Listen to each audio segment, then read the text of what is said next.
বিলাল রাদিয়াল্লাহু তাআলা আনহুকে ইসলাম কবুল করার কারণে তাকে গ্রেফতার করা হলো। গ্রেফতার করার পরে তার কোমরের মধ্যে রশি লাগানো হলো। সেই রশিটা আবার ঘোড়ার সাথে বেঁধে দেওয়া হলো। পাহাড়ের উপত্যকায় উঁচু নিচু জায়গা, পাথরের সাথে বারবার তাকে টেনে হেসড়ে নিয়ে বানানোর পরে শরীর থেকে যখন চামড়াগুলি যখন খুলে চলে গিয়েছে, এরপরে অনেক জায়গা তাকে ঘুরিয়ে নিয়ে এসে কাবা শরীফের চত্বরের মধ্যে রেখে দিয়ে তাকে ডাক দেওয়া হয় বেলাল। বেলাল কথা বলতে পারে না, বেলাল কোনো আওয়াজ করতে পারে না, বেলালের কণ্ঠে কোনো আওয়াজ নাই, বেলালের কণ্ঠের ভেতরে কোনো শক্তি নাই, বেলাল কথা বলতে পারে না। কত রাত চলে গিয়েছে, নির্ঘুম রাত, কতদিন কেটে গিয়েছে, না খেয়ে বেলালের কেটে গিয়েছে, এরপরও ইসলাম থেকে বিচ্যুত হয়ে যায় নাই। শরীর থেকে চামড়াগুলো খসে গিয়েছে, রক্তগুলো বেয়ে বেয়ে বালুগুলিকে একেবারে জমাট বেঁধে গিয়েছে। এরপরেও দিন থেকে ইসলাম থেকে বেলাল দূরে সরে যায় নাই। আমার ভাইয়েরা, বেলাল রাদিয়াল্লাহু তাআলা আনহুর কাছে এসে কাফেররা এইবার মুখের কাছে ডাক দিয়ে বলতেছে, বেলাল এখনো সময় আছে, তুমি তোমার মুহাম্মাদের ধর্ম ত্যাগ করে আবারও তুমি আমাদের ধর্মে চলে আসো। বেলাল কথা বলতে পারে না, শুধু জবান দিয়ে বলে আহাদ আহাদ, আর তার শাহাদাত আঙ্গুলিটা আকাশের দিকে তাকিয়ে দুনিয়ার মানুষদেরকে জানান দেয় বেলাল জীবন দেবে, এর পরেও মুহাম্মাদের ধর্ম থেকে এক চুল পরিমাণ দূরে সরে যাবে না। আমার ভাইয়েরা, এত নির্যাতন সাহাবা আজমাইনদের উপরে হয়েছে, আর এই নির্যাতন সহ্য করার কারণে আল্লাহ পাক বেলালের কি সম্মান দিয়েছেন, কি ইজ্জত দিয়েছেন, কি মাকাম দিয়েছেন। বেলাল যখন কাফের বেঈমানদেরকে যখন জবাব দিয়ে দেয় আহাদ আহাদ আহাদ, কাফেরদের সহ্য হয় না। এইবার তাকে চিৎ করে শোয়া দিয়া তার বুকের উপরে পাথর চাপা দিয়ে বুকের উপর আবু জেহেল দাঁড়িয়ে গেল। নিঃশ্বাস বন্ধ হয়ে আসে, জিহ্বাটা বের হয়ে যায়। যতটুকুন জিহ্বাটা বের হয়েছিল, জিহ্বাটাকে টেনে ধরে পাথরের সঙ্গে লেগে দিয়ে প্যারাক মেরে দেওয়া হয়েছে। না খেয়ে তিনি সেখানে পড়ে আছে। জিহ্বাটার মধ্যে আমার ভাইয়েরা পচন ধরে গেল, জিহ্বার অর্ধেকটা খসে পড়ে গেল। এরপরে আল্লাহর নবী ভালোবেসে হযরতে বেলালকে মুয়াজ্জিন বানায় দিলেন। জোরে কান সুবহানাল্লাহ। মসজিদে নববীর ইমাম হলেন বিশ্ব নবী। সেই মসজিদে নববীর মুয়াজ্জিন হলো বেলাল রাদিয়াল্লাহু তাআলা আনহু। কি সম্মান, কি মাকাম আল্লাহ পাক দিয়েছেন বেলালকে। শব্দ উচ্চারণ করতে পারে না। বেলালের ঈমান কত মজবুত ছিল। ঈমানের পরীক্ষায় বেলাল পাস, আর আল্লাহ পাক কি সম্মান দিয়েছেন বেলালকে। বিশ্ব নবী যখন মেরাজে যায়, সিদরাতুল মুনতাহাতে সীমান্তবর্তী এলাকাতে যখন জিবরিল আমিন বিশ্ব নবীকে রেখে চলে আসেন, আমার ভাইয়েরা আল্লাহ নবী ভীত স্বতন্ত্রস্ত হয়ে পড়লেন, ভয় পেয়ে গেলেন। আমার ভাইয়েরা বলেন তো দেখি, ইমাম সাহেবের সব চাইতে কাছের মানুষটা কে? কথা বলেন। মুয়াজ্জিন যদি, ইমাম যদি বিপদে পড়ে যায়, মুয়াজ্জিন যদি পাশে এসে দাঁড়ায়, ইমাম সাহেবের দ্বিগুণ শক্তি বেড়ে যায়। ঠিক কিনা বলেন? আমার ভাইয়েরা, বিশ্ব নবী ভয় পেয়ে গেলেন। এমন সময় নবীজি খেয়াল করে দেখেন মেরাজের ভিতরে আরশে আজিমে, আরশে মুআল্লা বেলালের পায়ের শব্দ শোনা যায়। আম্মা বা'দ فقد قال الله تعالى في كلامه المجيد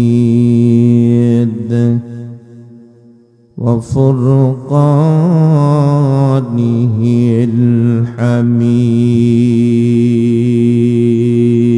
الحميد।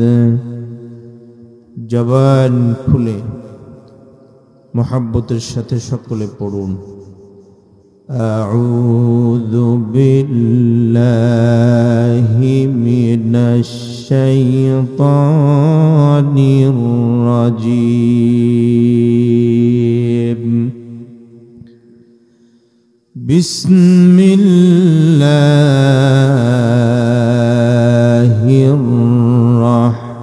الرحمن الرحيم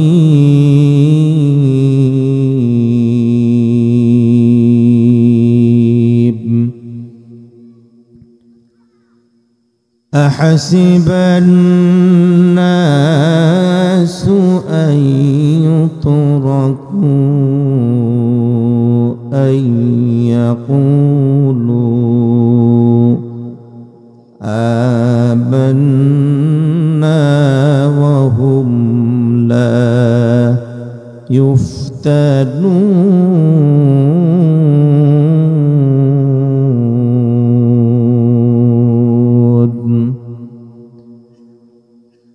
صدق الله مولانا العظيم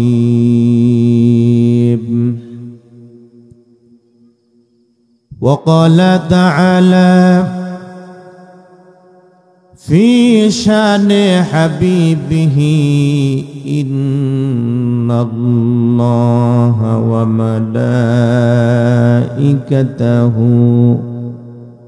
يصلون على النبي يا أيها الذين آمنوا صلوا عليه وسلموا تسليما شكل برون اللهم صل على محمد وعلى آل محمد كما صليت على إبراهيم وعلى آل إبراهيم إنك حميد مجيد اللهم بارك على محمد وعلى آل محمد كما باركت على إبراهيم وعلى آل إبراهيم إنك حميد مجيد بلغ العلا بكماله كشف الدجى بجماله حسنت جميع خصاله صلوا عليه وآله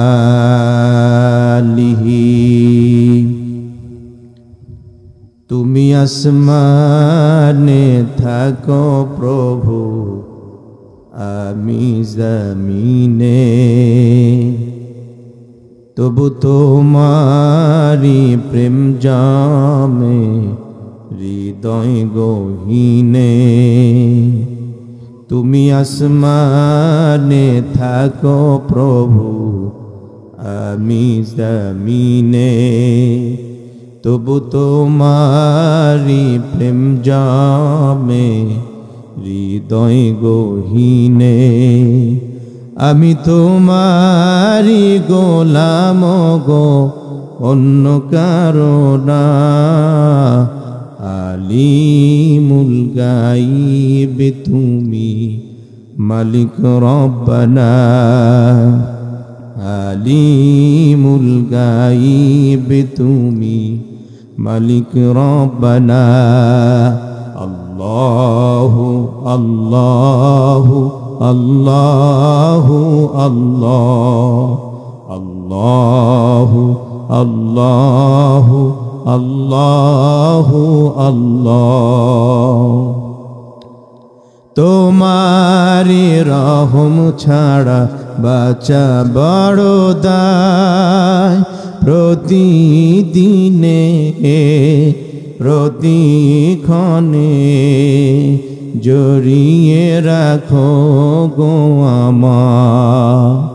তোমারি রহম ছাড়া বাঁচা বড় দায়, প্রতিদিনে প্রতিক্ষণে জড়িয়ে রাখো গো আমার।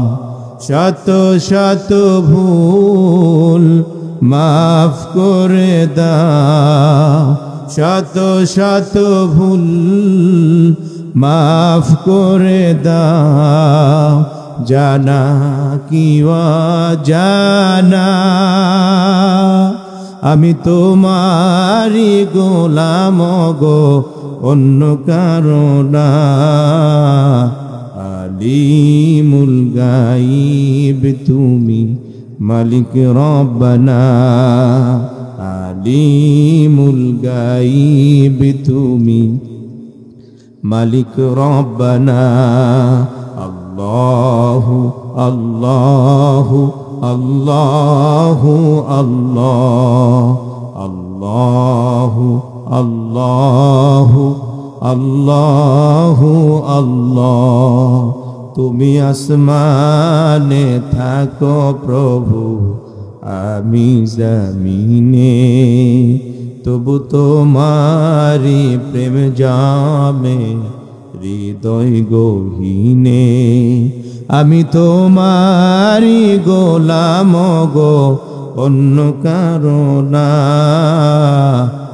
আলিমুল গাইব তুমি, মালিক রব্বানা। লিল্লাহি তাকবীর। আল্লাহ কবুল করুন, পড়ুন আল্লাহুম্মা আমিন। ঐতিহ্যবাহী বৃহত্তম ময়মনসিংহ জেলার অন্তর্গত নান্দাইল থানার দশালিয়া যুব সমাজের উদ্যোগে সপ্তম বার্ষিক বিশাল ইসলামী মহাসম্মেলনের সাহেবে সদর মুআজ্জাজ মুকাররম সম্মানিত সভাপতি জনাব আলহাজ হযরত মাওলানা আব্দুল হাই সাহেব মুহাদ্দিস বারুইগ্রাম মাদ্রাসা। আল্লাহ পাক আমাদের প্রিয় মানুষ, প্রিয় হুজুরকে আল্লাহ পাক হায়াতে তাইয়্যিবা সিহাতে কুল্লিয়া দান করুন, পড়ুন আল্লাহুম্মা আমিন। আজকের মাহফিলের সম্মানিত প্রধান অতিথি হযরত মাওলানা আজহারুল ইসলাম গুলজারি সাহেব, খতিব বাইতুল মুআজ্জাম মসজিদ, চরপাড়া হাসপাতাল গেট, ময়মনসিংহ। আল্লাহ পাক আজকের মাহফিলের প্রধান অতিথিকে কবুল করুন, পড়ুন আল্লাহুম্মা আমিন। মঞ্চে উপস্থিত সর্বকালের সর্বযুগের সকল আম্বিয়াদের রুহানি আওলাদ, নায়েবে রাসূল, জাতির শ্রেষ্ঠ সন্তান হযরতে উলামায়ে কেরাম, আমার সামনে উপস্থিত বিভিন্ন এলাকা থেকে আগত ইসলাম প্রিয় মুসলিম তৌহিদি জনতা, সকলকে শ্রদ্ধার অসীমতায় সিক্ত করছি, অভিনন্দিত করছি। সকলে মিলে সেই মহান মাবুদের দরবারে কালিমাতুশ শুকর আদা করছি যে মহান আল্লাহ সুবহানাহু ওয়া তাআলা জনবহুল এক এলাকার মাঝ থেকে আমাদের মতো গুনাহগারদেরকে বেছে নিয়ে আল্লাহ পাক কোরআনের মাজলিস, জান্নাতের বাগানে বসবার তৌফিক দান করেছেন। এজন্য আপনারা খুশি না বেজার? এই কয়জন নাকি সবাই? আওয়াজ দিয়ে বলেন খুশি না বেজার? যারা খুশি হয়েছেন কণ্ঠকে ছেড়ে দিয়ে নিজের ভিতরে জড়তাকে উপেক্ষা করে আল্লাহ পাকের সন্তুষ্টির জন্য আকাশ বাতাস মুখরিত করে আল্লাহ পাকের শুকরিয়া আদায় করছি। জবান খুলে পড়ুন আলহামদুলিল্লাহ। আরো জোরে বলতে হবে আলহামদুলিল্লাহ। রব্বানা লাকাল হামদ হামদান কাসীরান তাইয়িবান মুবারাকান ফীহি ইয়া রাব্বি কামা ইয়ানবাগি লিজালালি ওয়াজহিকা ওয়া আযীমি সুলতানিকা ইয়া রাব্বাল আলামিন। অসংখ্য অগণিত দুরূদ ও সালাম বর্ষিত হোক পৃথিবীর নির্যাতিত মানবতার নবী, লাঞ্ছিত মানবতার নবী, সুখী সমৃদ্ধশালী, সন্ত্রাস আর নৈরাজ্যবিহীন সমাজ গড়বার রূপকার, দোজাহানের ব্যারিস্টার বিশ্বনবী জনাব মুহাম্মদুর রাসূলুল্লাহ। আওয়াজ দিয়ে সকলে পড়ুন সাল্লাল্লাহু আলাইহি ওয়াসাল্লাম। বৃহত্তম ময়মনসিংহবাসী আপনারা কেমন আছেন? সবাই ভালো রাখার মালিককে, আরো জোরে বলতে হবে, ভালো রাখার মালিককে আল্লাহ। আল্লাহ পাক আমাদেরকে ভালো রেখেছেন, সুস্থ রেখেছেন বিধায় জান্নাতের এই বাগানে আমরা আসতে পেরেছি, ঠিক কিনা বলেন? আল্লাহ পাকের কবুলিয়াত ছাড়া এটা সম্ভব। তার বাস্তব উদাহরণ হলো বিশ্বনবীর বাড়ির পাশেই ছিল আবু জেহেলের বাড়ি, কিন্তু কিসমতে কপালে কালেমা জোটে নাই, ইসলাম কবুল করে নাই, ঠিক কিনা বলেন? আর শত শত মাইল দূরে থেকে, রোম থেকে এসেছেন সোয়েব, আফ্রিকা থেকে এসেছেন বেলাল হাবশি। আল্লাহ পাক তাদেরকে কবুল করেছেন বিধায় এত সম্মানের মর্যাদা আল্লাহ পাক তাদেরকে দিয়েছেন। আল্লাহ নবী বলেছেন, আসহাবুকান নুজুম, আমার সাহাবীরা হচ্ছে এক একজন আকাশের তারকার ন্যায়। চিৎকার দিয়ে বলেন সুবহানাল্লাহ। সম্মানিত হাজিরিন, আমরা আজকে এখানে কি শুনতে এসেছি? কথা বলেন। আল্লাহর কালাম, আল্লাহর আসমানের নিচে জমিনের উপরে এর চাইতে দামি কিতাব আর একটাও কি আছে? জোরে বলতে হবে, আছে কি? মুকাম্মাল নিজামে হায়া, কমপ্লিট কোড অফ লাইফ। মানুষের জীবন পরিচালনা করবার জন্য যা কিছু দরকার সব কথা কোথায় আছে? আরো জোরে বলেন। গত 3 মাস আগে বাংলাদেশের এই ভূখণ্ডে আল্লাহর কোরআন নির্বিঘ্নে এই দেশের মানুষ শুনতে পাবে, এই গ্রান্টি কি আমাদের এই সুচলা সুফলা শস্য শ্যামলা সোনার বাংলাদেশে গ্রান্টি কি ছিল? কথা বলেন, ছিল কি? কোরআনুল কারীমের কথা বলতে যে অনেক সময় মঞ্চ থেকে বক্তা গ্রেফতার হয়েছে, মাহফিল করতে যে মাহফিল কর্তৃপক্ষ মিথ্যা মামলার শিকার হয়ে জেলখানার ভিতরে বন্দি থাকতে হয়েছে, বাড়ি ছাড়তে হয়েছে, ঘর ছাড়তে হয়েছে, ঠিক কিনা বলেন? দুঃখ দুর্দশা, জালিমের জুলুম আর নিপীড়নের স্টিম রোলার যখন গোটা বাংলাদেশের মানুষের উপর যখন চলতেছিল, মানুষেরা যখন হতাশায় নিমজ্জিত, আল্লাহ পাক কবে অবস্থা থেকে আমাদেরকে পরিত্রাণ দেবে? আল্লাহ পাক বলছেন, ওমাকারু ওমাকারাল্লাহ। দেশের জনগণ শুধু চেয়েছিল, আল্লাহ তুমি এই লেডি ফিরাউনের পদত্যাগ করো, পদত্যাগ করে আমাদেরকে শান্তির সমাজ উপহার দাও। আল্লাহ পাক বলছে, তোমরা চেয়েছিলে পদত্যাগ, আর আমি আল্লাহ রাব্বুল আলামিন ওকে করে দিয়েছি দেশ ত্যাগ। কথা বলেন ঠিক কিনা? আল্লাহ পাকের কারামত বোঝা বড় কঠিন, ঠিক কিনা বলেন? সম্মানিত হাজিরিন, আমি ভূমিকা লম্বা করতে চাই না। আমি পবিত্র কালামে পাকের 29তম সূরা, কত নাম্বার সূরা? আওয়াজ দিয়ে বলেন। সূরা আনকাবুত। কি সূরা? আনকাবুত। আল্লাহ পাক রব্বুল আলামিন কালামে পাকের মধ্যে গাভীর নামে সূরা নাজিল করেছেন। জোরে কান সুবহানাল্লাহ। এরপরে আল্লাহ পাক হাতির নামে সূরা নাজিল করেছেন, মানুষের নামে আল্লাহ পাক সূরা নাজিল করেছেন, মৌমাছির নামে সূরা নাহল, মৌমাছির নামে আল্লাহ পাক সূরা নাজিল করেছেন। আবার ছোট্ট পিপিলিকা সূরাতুন নামল, আল্লাহ পাক পিপিলিকার নামেও সূরা নাজিল করেছেন। আমি আজকে যে সূরাটি থেকে আয়াতে কারিমা তেলাওয়াত করেছি, সূরা আনকাবুত, এই সূরাটি অর্থ হচ্ছে মাকড়সা। জোরে বলেন তো কি? আরো জোরে বলেন। সূরাটির আয়াত সংখ্যা হচ্ছে 69টি। কতটি? 69টি। এর মধ্যে আমি দ্বিতীয় নাম্বার আয়াতে কারিমা তেলাওয়াত করেছি। এই সূরাটি যখন অবতীর্ণ হয় তখনকার প্রেক্ষাপটটা এমন ছিল যে আল্লাহ রাব্বুল আলামিন কাফের মুশরিক আর নাস্তিক মুরতাদ মুমিন আর মুসলমানদের উপরে নির্যাতনের স্টিমুলার চালাচ্ছিল। তারা এমত অবস্থায় কাফের মুশরিক কোরআনুল কারীমের উদ্ধৃতি দিয়ে তাদের সন্তানদেরকে এভাবে বলতেছিল যে তোমরা যে ইসলাম কবুল করছো পিতা মাতার অবাধ্য হয়ে সেই ইসলাম আর কোরআনের মধ্যে পিতা মাতার আনুগত্যশীলতার কথা বলা হয়েছে। সুতরাং পিতা মাতাকে উপেক্ষা করে ইসলাম কবুল করা এটা তোমাদের ধর্ম আর কিতাবের উপরে জুলুম করা। জোরে কোন নাউজুবিল্লাহ। পক্ষান্তর আল্লাহ পাক সাজ্জা ইমানদারদেরকে লজ্জা দিচ্ছিলেন। অনেকেই নির্যাতন সহ্য করতে না পেরে তারা বিক বিদিক ছুটতেছিল। এমন সময় আল্লাহ পাক নাজিল করলেন সূরা আনকাবুত। কি সূরা? জোরে বলেন আমার ভাইয়েরা।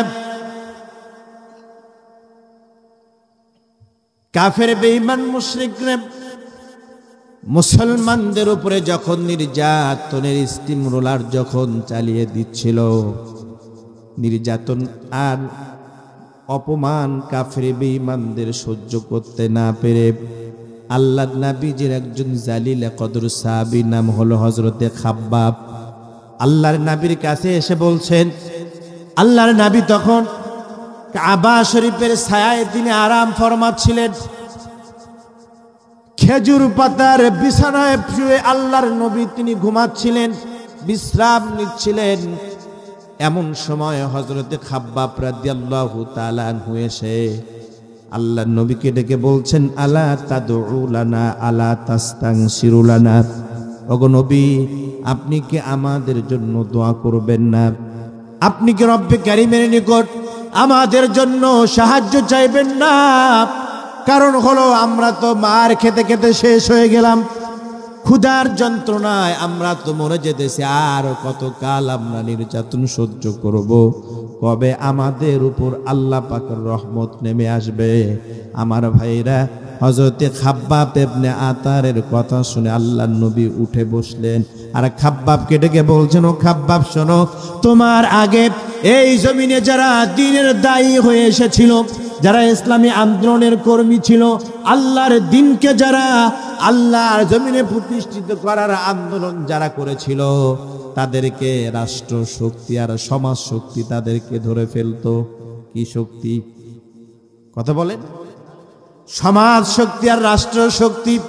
বিগত দিনগুলোতে আমরা দেখতে পেয়েছি স্বাধীন আর সার্বভৌমত্ব বাংলাদেশে কোরআনুল কারীমের কথাগুলো বলতে যে কোরআনের মাহফিলের উপরে 144 জারি করে দেওয়া হয়েছে। সমাজের কিছু পাতি নেতা আল্লাহর কোরআনকে বাধাগ্রস্ত করার চেষ্টা করেছে, রাষ্ট্র দিয়ে তাদেরকে রাষ্ট্রদ্রোহী মামলা দেওয়া হয়েছে। সকল যুগে সব সময় সমাজ শক্তি আর রাষ্ট্র শক্তি ইসলামের বিরোধিতা করেছে। কথা বলেন ঠিক কিনা? আমার ভাইয়েরা, সব সময় ইসলামের বিরোধিতা করেছে রাষ্ট্র শক্তি আর সমাজ শক্তি। আল্লাহর নবী খাব্বাবকে ডেকে বলছেন, ও খাব্বাব শোনো, তোমার আগে এই জমিনে যারা দ্বীনের দায়ী হয়ে এসেছিলেন, তাদেরকে রাষ্ট্র শক্তির রিমান্ডে নিত, নির্যাতন করত, গ্রেপ্তার করত। নির্যাতন, গ্রেপ্তার আর রিমান্ডে নিয়ে ক্ষান্ত হতো না। ফায়ুহফারু লাহু ফিল আরদি, এই জমিনে তাদের জন্য কোমর অথবা বুক পর্যন্ত গর্ত খনন করা হতো। সেই গর্তের মধ্যে কাউকে কোমর পর্যন্ত, আবার কাউকে বুক পর্যন্ত গেড়ে ফেলা হতো।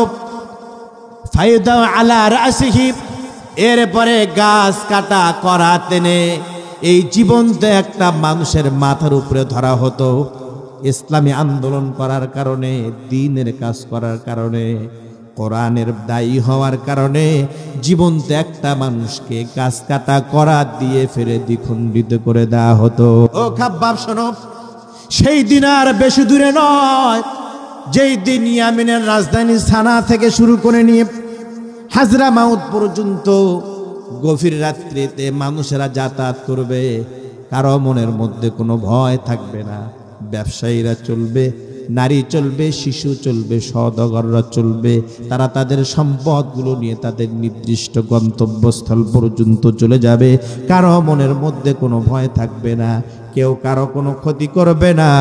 যেদিন আল্লাহর দ্বীন এই জমিনে বিজয় হয়ে যাবে, মানুষের ভয় মানুষের মনের মধ্যে থাকবে না। ভয় থাকবে শুধুমাত্র কেবলমাত্র একমাত্র আল্লাহ রব্বুল আলামিনের কথা বলেন ঠিক কিনা? কোনো একদিন এ দেশের আকাশে কালিমার পতাকা দুলবে, সেদিন সবাই খোদাই বিধান পেয়ে মানুষের দুঃখ বেদনা ভুলবে। কোনো একদিন এ দেশের আকাশে কালিমার পতাকা দুলবে, সেদিন সবাই খোদাই বিধান পেয়ে মানুষের দুঃখ বেদনা ভুলবে। সেদিন আর রবে না হাহাকার, অন্যায় জুলুম অবিচার, থাকবে না অনাচার দুর্নীতি কদাচার, থাকবে না অনাচার দুর্নীতি কদাচার, সকলেই শান্তিতে থাকবে। সেদিন সবাই খোদাই বিধান পেয়ে মানুষের দুঃখ বেদনা ভুলবে। কোনো একদিন এ দেশের আকাশে কালিমার পতাকা দুলবে, সেদিন সবাই খোদাই বিধান পেয়ে মানুষের দুঃখ বেদনা ভুলবে। কথা বলেন ঠিক কিনা? বিরক্ত হচ্ছেন আপনারা? সূরা তেলাওয়াত করেছি, সূরা আনকাবুত। কি সূরা? কথা বলেন। 2 নম্বর আয়াত, আল্লাহ পাক দুনিয়ার মানুষদেরকে ডেকে বলেন, আহাসিবান নাসু আন ইউতরাকু আন ইয়াকুলু আমান্না ওয়া হুম লা ইফতানুন। আল্লাহ পাক ডেকে বলে না, হাসিবান নাস, ও দুনিয়ার মানুষেরা, তোমরা কি ভেবেছো এমনিতে জান্নাতে যাবে? অথচ তোমাদেরকে পরীক্ষা দেওয়া লাগবে না। না না, এমনিতেই জান্নাতে যাওয়া যাবে না। জান্নাতে যেতে হলে আল্লাহ পাকের দেওয়া পরীক্ষায় তোমাদেরকে উত্তীর্ণ হতে হবে। আমার ভাইয়েরা বলেন তো দেখি, পরীক্ষা দেওয়া ব্যতীত কোনো মানুষ কি সফলতার মানজিলে মাকসাদে পৌঁছাইতে পারে? অবশ্যই পরীক্ষা দিয়ে পাশ করে তারপরে তার নির্দিষ্ট লক্ষ্য উদ্দেশ্য পর্যন্ত পৌঁছাইতে হয়। আল্লাহ পাক সেই কথা কি সুন্দর করে দুনিয়ার মানুষদেরকে জানিয়ে দিচ্ছেন। দুনিয়ার মানুষেরা, তোমরা কি ভেবেছো এমনিতেই তোমরা জান্নাতে চলে যাবে, অথচ আল্লাহ পাক তোমাদেরকে কোনো পরীক্ষা করবে না। দুনিয়াতে যত পয়গম্বররা এসেছিলেন, হাদিসের মধ্যে এসেছে, দুনিয়াতে যত মানুষ আছে এর মধ্যে সব চাইতে আল্লাহ পাকের পরীক্ষা সব চাইতে বেশি দিয়েছেন পয়গম্বরেরা। পরীক্ষা দেওয়া ব্যতীত জান্নাতে যাওয়া কশিনকালেও সম্ভব? কথা বলেন। পরীক্ষা দিতে হবে। আল্লাহ পাক মুমিনের পরতে পরতে, মুমিনদের জীবনের পরতে পরতে পরীক্ষা নিয়ে থাকেন। পয়গম্বরদের পরীক্ষা নিয়েছেন, সাহাবা আজমাইনদের পরীক্ষা নিয়েছেন, এরপরে দুনিয়ার মানুষদের আল্লাহ পাক পরীক্ষা নিয়ে থাকেন। সেই পরীক্ষাগুলো কি রকম হবে তার সুন্দর দৃষ্টান্ত আল্লাহ পাক কোরআনুল কারীমের মধ্যে জানিয়ে দিচ্ছেন। ওয়ালা নাবলুওয়ান্নাকুম বিশাইইম মিনাল খাউফি ওয়াল জু'i ওয়া নাকসিম মিনাল আমওয়ালি ওয়াল আনফুসি ওয়াস সামারাত ওয়া বাশশিরিস সাবিরিন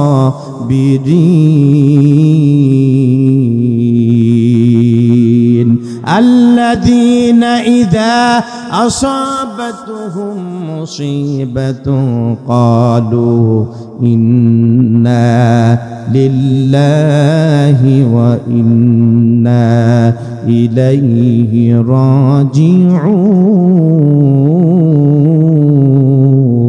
راجعون। আল্লাহ পাক বলছেন, ও দুনিয়ার মানুষেরা ভালো করে কানটা লাগিয়ে শুনে নাও, আল্লাহ পাক তোমাদেরকে পরীক্ষা করবেন। কখনো তোমাদেরকে ভয় দেখিয়ে পরীক্ষা করবেন, আবার অন্তর থেকে ভয় দূর করে তোমাদের পরীক্ষা করবেন।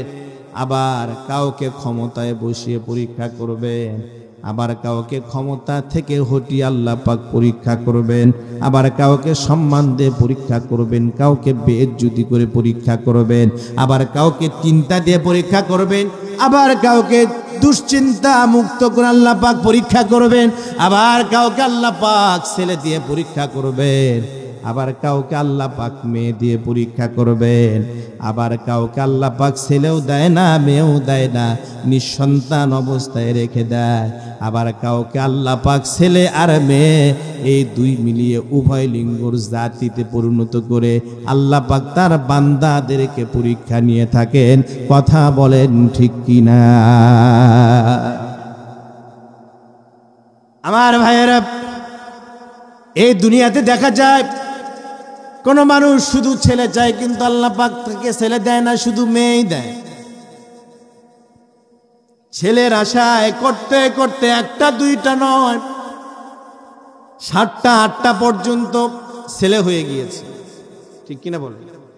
আবার মেয়ের আশা করতে যে আল্লাহ পাক মেয়ে দেয় নাই ছেলে দিয়েছেন, ছেলের আশা করতে যে আল্লাহ পাক ছেলে দেয় নাই মেয়ে দিয়েছেন। আমার ভাইয়েরা, আবার অনেক সময় দেখা যায় যে অনেকের ঘরে উভয় লিঙ্গের সন্তান জন্ম নেয়, যেটাকে বাংলাদেশের পরিভাষায় বলা হয় হিজরা। হয় কিনা বলেন? আমার ভাইয়েরা, হিজরা কেন হয়? কোন ঘটনার প্রেক্ষিতে, কি কারণে সন্তানরা হিজরা হয়ে যায়, উভয় লিঙ্গের অধিকারী হয়, কিভাবে কেন হয়? আল্লাহর নবী এই ব্যাপারে কি বলেছেন আর বিজ্ঞানীরা কি বলছেন, কেন হিজরা হয় আপনারা কি জানেন? জানেন কি? আজকের মাহফিল থেকে জেনে আমরা বাড়িতে যাব। রাজি আছি তো? কে কে রাজি নাই হাত তুলে দেখাই। এই দিক থেকে একজন হাত উঠাইছে, শুনবেন আপনারা। হিজরা কেন হয়, কোরআন হাদিস আর বিজ্ঞান কি বলছেন, খুবই গুরুত্বপূর্ণ বিষয়। এটা আমাদেরকে জানতে হবে। আপনার ঘরে আমার ঘরেও এই হিজরা সন্তান আসতে পারে, ঠিক কিনা বলেন? এখান থেকে পরিত্রাণ পাওয়ার উপায় আছে কিনা, বিজ্ঞান কি বলছে আমরা জেনে যাব ইনশাআল্লাহ। বলতেছিলাম আমার ভাইয়েরা, পরীক্ষা দেওয়া ব্যতীত আল্লাহর জান্নাতে যাওয়া সম্ভব নয়। ইমানের পরীক্ষা সাহাবা আজমাইনগণ দিয়েছেন, নবীরা পর্যন্ত দিয়েছে। আল্লাহর নবী হযরতে জাকারিয়া আলাইহিস সালামের নাম আপনারা শুনেছেন। জাকারিয়া আলাইহিস সালামের জাতির লোকেরা তাকে হত্যা করার জন্য গভীর ষড়যন্ত্র করল। জীবন বাঁচানোর মালিক জোরে বলেন তো কে? একটু আওয়াজ দিয়ে বলেন কে? আমার ভাইয়েরা, জাকারিয়া আলাইহিস সালাম জীবন রক্ষা করার জন্য নিজের এলাকা ত্যাগ করে পালিয়ে অন্যত্র চলে যেতে চায়। আর তার পেছন দিক থেকে শত্রু বাহিনী তার পদাঙ্ক অনুসরণ করে পেছন দিক থেকে যেতে থাকে।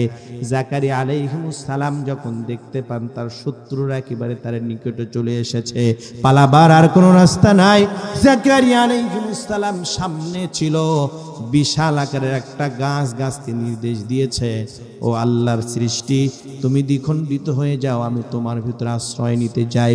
জাকারিয়া আলাইহিস সালাম গাছের মধ্যে আশ্রয় নিলে আমার ভাইরা, এইবার শত্রুরা গাছের কাছে এসেও জাকারিয়া আলাইহিস সালামকে খুঁজে পায় না।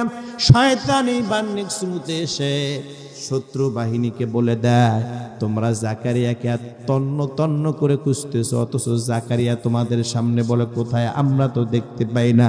শয়তান বলে দেয়, ওই যে দেখো গাছের একটা পাশ দিয়ে জাকারিয়ার জামা দেখা যায়। এইবার শত্রু বাহিনী গাছ কাটা করাত নিয়ে আসলেন। গাছটাকে মাঝখান দিয়ে তারা কাটা শুরু করে দিলেন, দ্বিখণ্ডিত করার জন্য করাতটা চালিয়ে দিলেন। এইবার করাত চলতে চলতে জাকারিয়া আলাইহিস সালামের মাথার উপরে চলে আসে। যখন মাথার উপরে আস্তে আস্তে করাতের ইগুলো যখন বসে যেতে থাকে, জাকারিয়া আলাইহিস সালাম ব্যথা সহ্য করতে না পেরে আ শব্দ করে।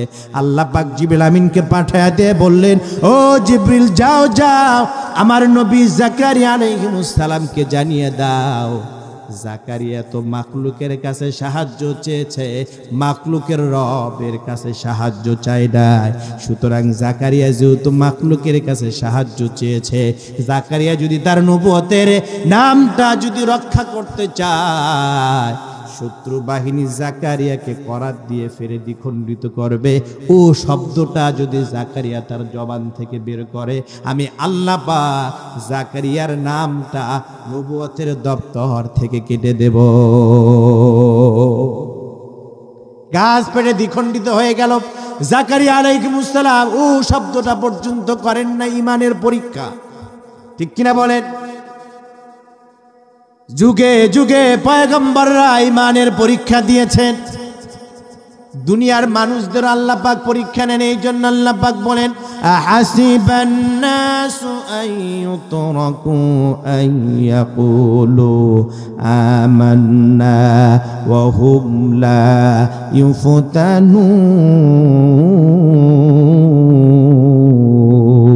ইউফতানুন।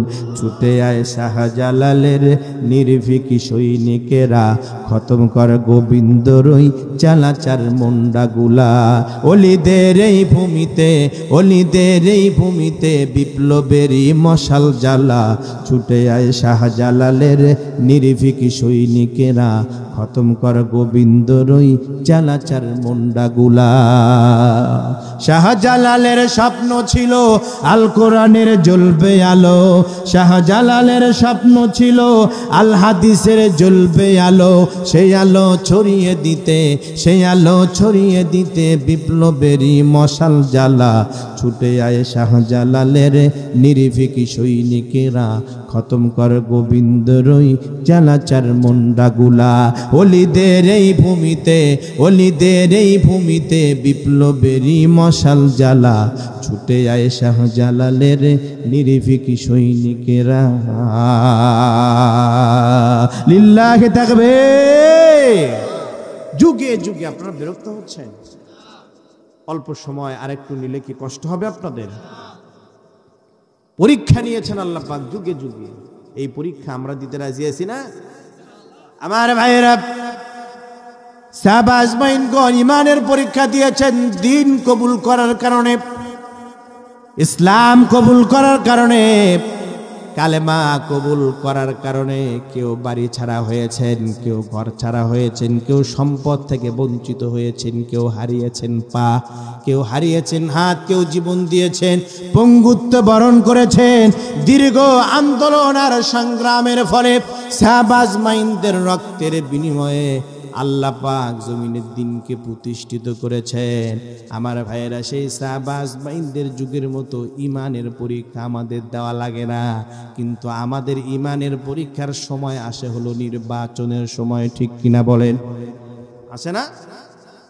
আমাদের নির্বাচনের সময় মুমিনদের ইমানের পরীক্ষা। আমাদের ইমান তো 5 টাকা চা আর 5 টাকার পানের কাছে বিক্রি হয়ে যায়, ঠিক কিনা বলেন? না না, ও দুনিয়ার মুসলমান ইমানদার, ইমান রক্ষা করতে গেলে আপনার উপরে জুলুম আসবে, নির্যাতন আসবে, আপনাকে ফাঁসির মঞ্চ পর্যন্ত যেতে হতে পারে, ঠিক কিনা বলেন? আমার ভাইরা, আমরা ইতিপূর্বে দেখেছি ইসলামী আন্দোলনের কর্মীরা আল্লাহর দ্বীন আল্লাহর জমিনে প্রতিষ্ঠিত করার আন্দোলন করতে যে ফাঁসির মঞ্চে অকাতরে জীবন দিয়েছেন, এরপরেও বাতিলের সামনে এক চুল পরিমাণও মাথা নত করে না।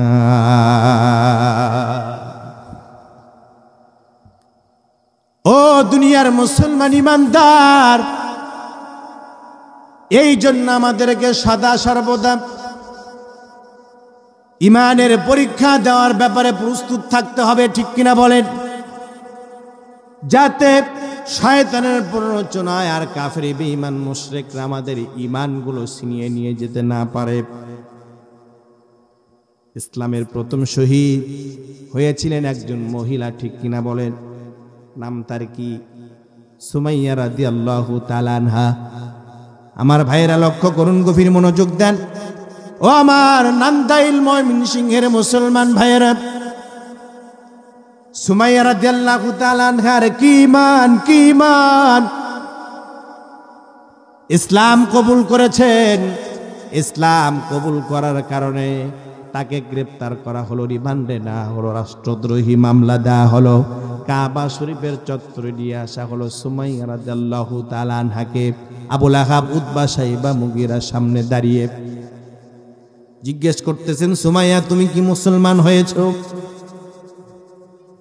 সুমাইয়া জবাব দেয়, হ্যাঁ, আমি মুহাম্মদ সাল্লাল্লাহু আলাইহি ওয়াসাল্লামের ধর্ম কালেমা পড়ে মুসলমান হয়েছি। আবু জেহেল থ্রেট দেয়, যদি তুমি মুসলমান থেকে নিজেকে যদি ফিরিয়ে না নাও, আবার যদি লাত মানাতের পূজা যদি না করো, মুহাম্মদ সাল্লাল্লাহু আলাইহি ওয়াসাল্লামের ধর্ম যদি তুমি ত্যাগ না করো, তোমাকে দুনিয়া থেকে বিদায় করে দেওয়া হবে। সুমাইয়া রাদিয়াল্লাহু তাআলা আনহু আবু জেহেলের রক্ত চক্ষুকে ভয় পায় না, আবু জেহেলকে উল্টো থ্রেট দিয়ে বলেছে, আবু জেহেল শুনে রাখ, আমি তোর বাবা রেখে মুহাম্মাদের ধর্ম কবুল করি নাই, জীবন দেব, শহীদ হয়ে যাব, এর পরেও ইসলাম থেকে এক চুল পরিমাণ দূরে সরে যাব না। আবু জেহেলের সহ্য হয় নাই, বর্ষা নিক্ষেপ করেছে, লজ্জায় স্থান ভেদ করে ফিনকি দিয়ে রক্ত বেরিয়ে গেল। সুমাইয়া রাদিয়াল্লাহু তাআলা আনহা জীবন দিল, এরপরেও দুনিয়ার মানুষদেরকে ইতিহাস আর সাক্ষী রেখে গেল, ও দুনিয়ার মানুষেরা, মুহাম্মদ সাল্লাল্লাহু আলাইহি ওয়াসাল্লামের দ্বীনের উপর, ইসলামের উপর অটল রেখে আমি জীবন দিয়েছি, এরপরেও আবু জেহেলের কাছে মাথা নত করি না। আমার ভাইয়েরা, আল্লাহর নবী যতগুলো সাহাবী দিন কবুল করার কারণে, কালেমা কবুল করার কারণে, ইসলাম কবুল করার কারণে যাদের উপরে সবচাইতে বেশি নির্যাতন হয়েছিল, আমার ভাইয়ের মধ্যে অন্যতম হলেন হযরতে বিলাল হাবশী রাদিয়াল্লাহু তাআলা আনহু। এই নির্যাতনের স্টিম চালিয়ে দেওয়া হয়েছে, কলিজা ফেটে যেতে চায়। বিলাল রাদিয়াল্লাহু তাআলা আনহুকে ইসলাম কবুল করার কারণে তাকে গ্রেফতার করা হলো। গ্রেফতার করার পরে তার কোমরের মধ্যে রশি লাগানো হলো, সেই রশিটা আবার ঘোড়ার সাথে বেঁধে দেওয়া হলো।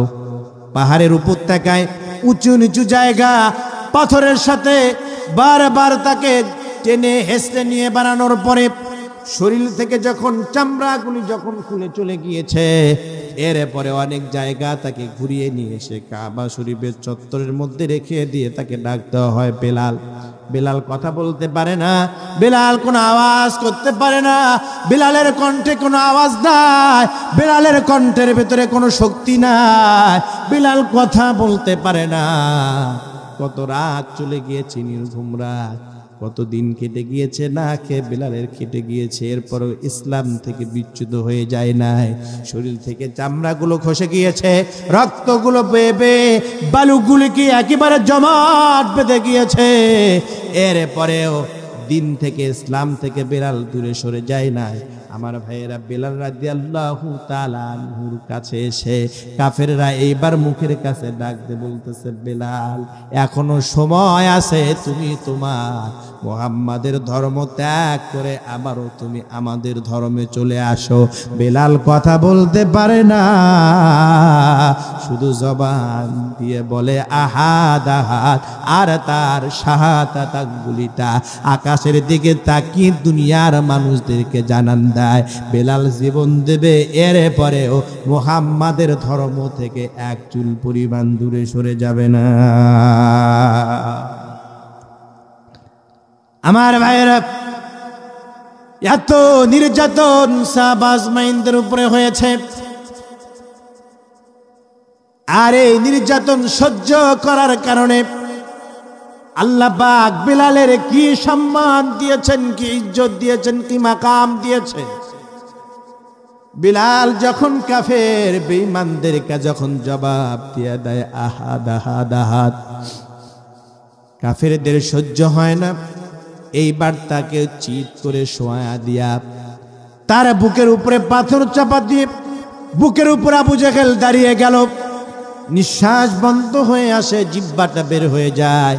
যতটুকুন জিহ্বাটা বের হয়েছিল, জিহ্বাটাকে টেনে ধরে পাথরের সঙ্গে লেগে দিয়ে প্যারাক মেরে দেওয়া হয়েছে। না খেয়ে তিনি সেখানে পড়ে আছে। জিহ্বাটার মধ্যে আমার ভাইয়েরা পচন ধরে গেল, জিহ্বার অর্ধেকটা খসে পড়ে গেল।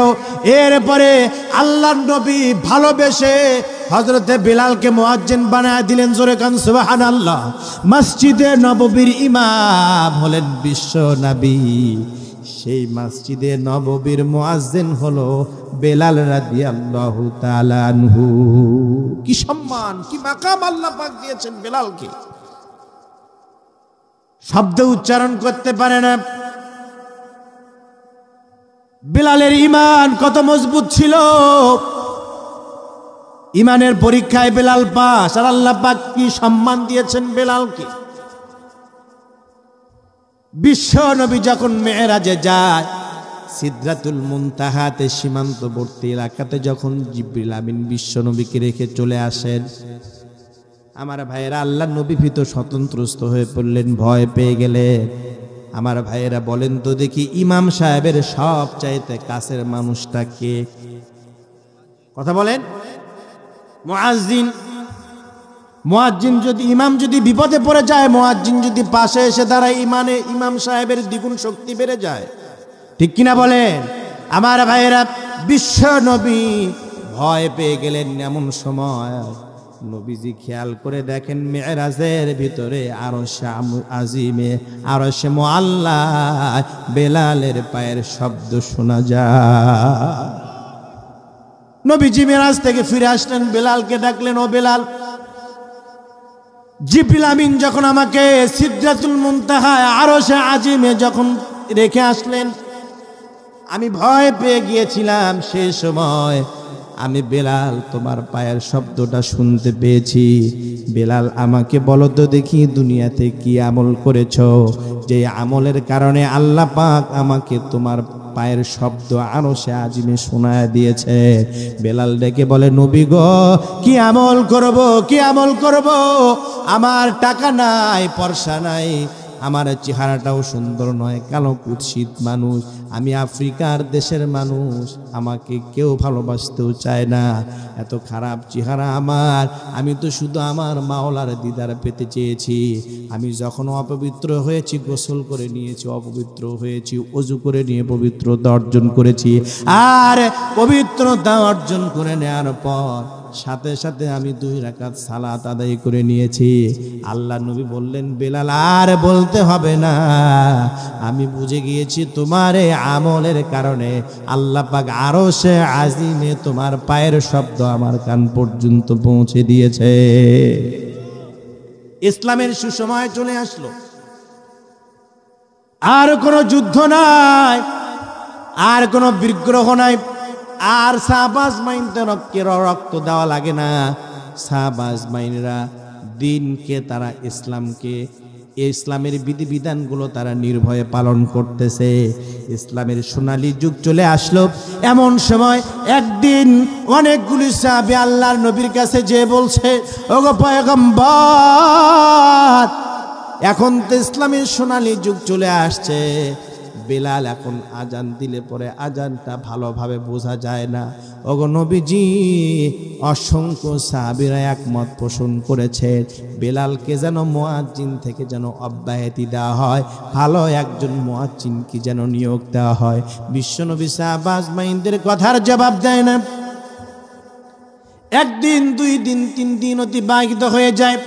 বেশ কিছু দিন অতিবাহিত হয়ে যাওয়ার পরে শাহবাজ মাইনদের কথার সাথে একমত পোষণ করলে এশার নামাজের পরে আল্লাহর নবী শাহবাজ মাইনদের সামনে বেলালকে ডেকে বলে, বেলাল শোনো, আগামীকাল ফজর থেকে তুমি আর মসজিদে নববীতে আজান দেবে না। বেলালের চোখের পানি বেয়ে আমার ভাইরা দাড়ি মোবারক ভিজে গিয়ে কলিজা ফেটে যেতে চায়।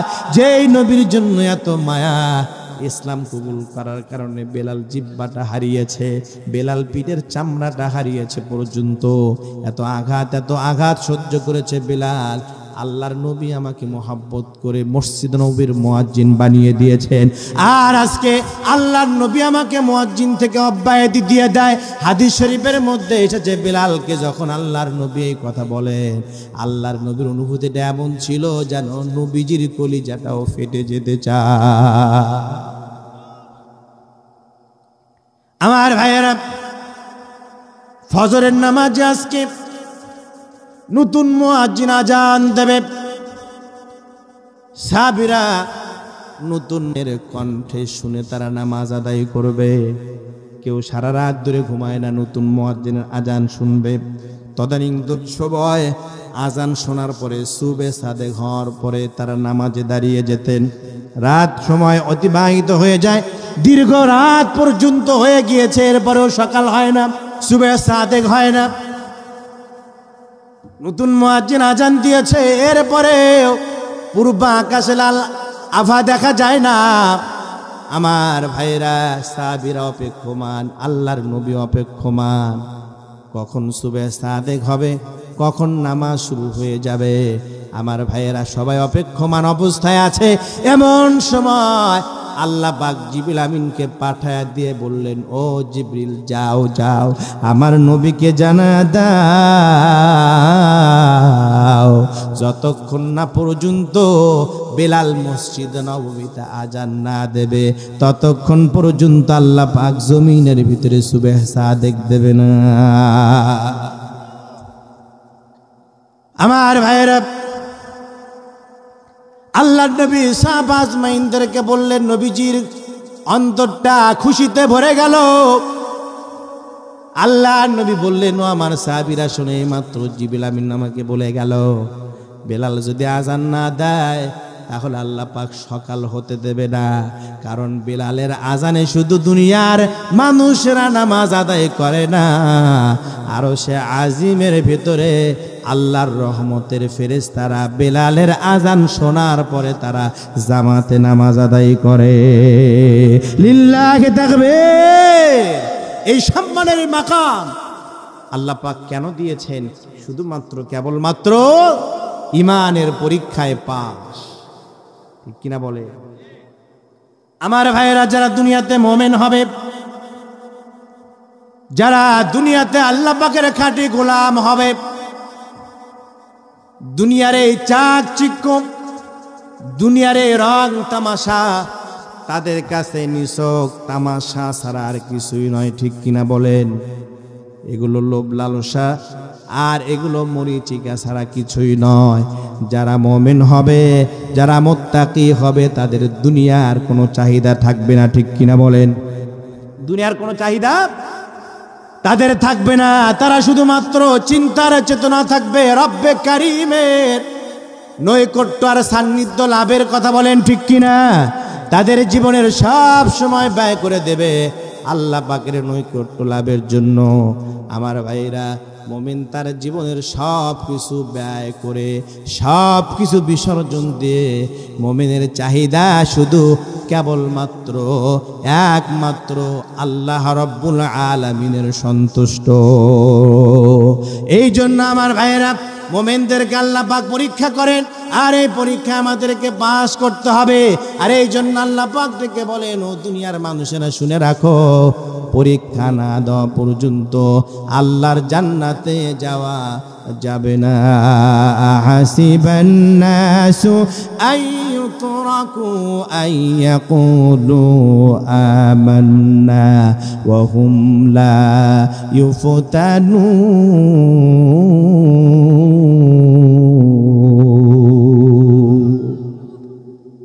আল্লাহ পাকের পরীক্ষায় আমরা পরীক্ষা দিয়ে পাশ হতে রাজি আছি না? তাহলে কি আমাদের ঈমান 10 টাকার চায়ের কাছে বিক্রি করে দেওয়া যাবে? কোনো বাতিলের লোভের আর লালসায় পড়ে আমাদের ঈমানকে কি বিকৃত করা যাবে? আমার ভাইরা, সদা সর্বদা ঈমানের উপর অটল থাকতে হবে। যদি আমরা সাহাবা আজমাইনদের মতো সম্মানিত জীবন যদি আমরা পেতে চাই, যদি আমরা জান্নাত পেতে চাই, দুনিয়া আখিরাতে যদি আমরা মুক্তি পেতে চাই, আল্লাহর দেওয়া পরীক্ষায় সর্বদাই পরীক্ষা দিয়ে পাশ করার মতো আমাদের মানসিকতা থাকতে হবে, ঠিক কিনা বলেন? আল্লাহ রাব্বুল আলামিন আমাদের সকলকে ঈমানের পরীক্ষায় পাশ করবার তৌফিক দান করুন। সকলে পড়ুন আল্লাহুম্মা আমিন। ওয়া আখিরু দাওয়ানা আলহামদুলিল্লাহি রাব্বিল আলামিন। আসসালামু আলাইকুম।